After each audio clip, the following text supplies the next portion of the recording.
एक बार की बात है, गौतम बुद्ध एक गांव में उपदेश दे रहे थे। उन्होंने कहा कि हर किसी को धरती माता की तरह सहनशील और क्षमाशील होना चाहिए। क्रोध ऐसी आग है जिसमें क्रोध करने वाला दूसरों को जलाएगा तथा खुद भी जल जाएगा। सभा में सभी शांति से बुद्ध की वाणी सुन रहे थे, लेकिन वहाँ स्वभाव से एक अति क्रोधी व्यक्ति वहाँ बैठा हुआ था, जिसे ये सारी बातें बेतुकी लग रही थी। वह कुछ देर ये सब सुनता रहा, फिर अचानक ही आग बबूला होकर बोलने लगा, तुम पाखंडी हो, बड़ी बड़ी बातें करना जानते हो, तुम लोगों को भ्रमित कर रहे हो, तुम्हारी ये बातें आज के समय में कोई मायने नहीं रखती। ऐसे कई कटु वचनों को सुनकर भी बुद्ध शांत रहे। अपनी बातों से ना तो वे दुखी हुए और ना ही कोई प्रतिक्रिया की। यह देखकर वह व्यक्ति और भी क्रोधित हो गया और फिर वह वहाँ से चला गया।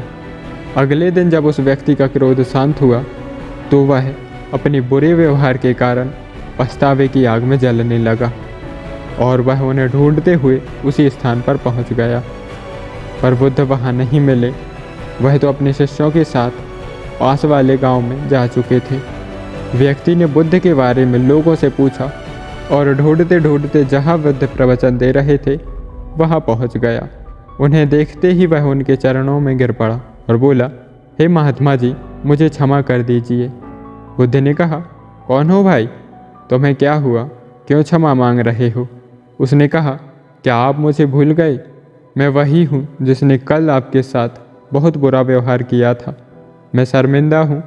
मैं अपने दुष्ट आचरण के लिए आपसे क्षमा याचना करने आया हूँ।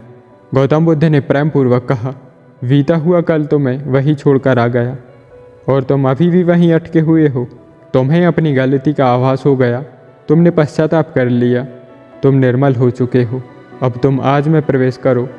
बुरी बातें तथा बुरी घटनाएं याद करते रहने से वर्तमान और भविष्य दोनों बिगड़ जाते हैं। बीते हुए कल के कारण तुम आज को मत बिगाड़ो। ऐसा सुनने के बाद उस व्यक्ति का सारा बोझ उतर गया। उसने गौतम बुद्ध के सामने क्रोध का त्याग तथा क्षमाशीलता का संकल्प लिया और फिर उस दिन से उसमें परिवर्तन आ गया। उसके जीवन में सत्य, प्रेम व करुणा की धारा बहने लगी। दोस्तों, बहुत बार हम पुरानी बातों को सोच सोच कर उन पर दुखी होते हैं और खुद को कोसते रहते हैं, लेकिन हमें ऐसा कभी नहीं करना चाहिए। गलती का बोध हो जाने पर हमें उसे कभी ना दोहराने का संकल्प लेना चाहिए और एक नई ऊर्जा के साथ वर्तमान को सुदृढ़ बनाना चाहिए। श्रीमद् भगवद गीता में भी भगवान श्री कृष्ण ने कहा है, जब तुम अपनी गलती को अपने हृदय से मान लेते हो और उसका पश्चाताप कर लेते हो, तुम उस काम के सभी पापों से मुक्त हो जाते हो। तो दोस्तों, आप लोगों को यह कहानी कैसी लगी और आपने इस कहानी से क्या सीखा, कमेंट करके ज़रूर बताना। और इसी तरह की कहानियाँ सुनने के लिए वीडियो को लाइक करें, शेयर करें और चैनल को सब्सक्राइब करें। मिलते हैं अगली वीडियो में एक और नई मज़ेदार कहानी के साथ। धन्यवाद।